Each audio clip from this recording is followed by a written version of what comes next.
Evet. Siyonist İsrail çetesi 1948'den bu yana tedricen ve adım adım Filistin'i, Kudüs-ü Şerif'i ve Mescid-i Aksa'mızı işgal etmektedir. Bu işgal süresi adım adım olduğundan sanki sıradanlaşmış gibi kabullenilmekte. Ne vakit topluca Filistin halkına saldırsa İslam coğrafyası cılız bir ses verip sadece İsrail mallarını boykot etmeye telkin edilmektedir. Ve maalesef bu boykot ise kısa sürede unutulup gitmektedir. Siyonist İsrail çetesi geçtiğimiz Ramazan ayının son haftası yine topluca bir saldırı gerçekleştirmiş.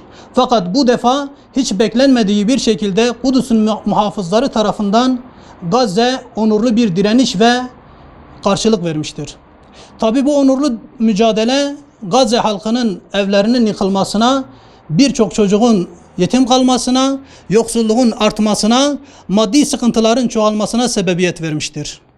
Bu nedenle Yetimler Vakfı olarak Gazze'ye Derman Ol adında bir kampanya başlattık. Bu kampanyaya hayırsever halkımızın desteğiyle ilk etapta 1.500.000 lira gibi nakdi bir yardım ve 2 adet tam teçhizatlı acil ambulansla Gazze'li yetkililere yardımda bulunduk. Şimdi ise Mina Kudüs adını verdiğimiz Mescid-i Aksa'mızın minyatür maketini tanıtan bir tırımızı ilçe ilçe Türkiye turuna çıkarmış bulunmaktayız.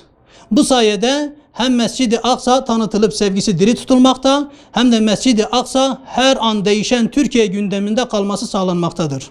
Bu bağlamda 28-29 Haziran Pazartesi Salı günü saat 10 ile 21 arası istasyon meydanında Mina Kudüs'e ve esaret altındaki Mescid-i Aksa resim sergisine tüm halkımızı davet ediyoruz.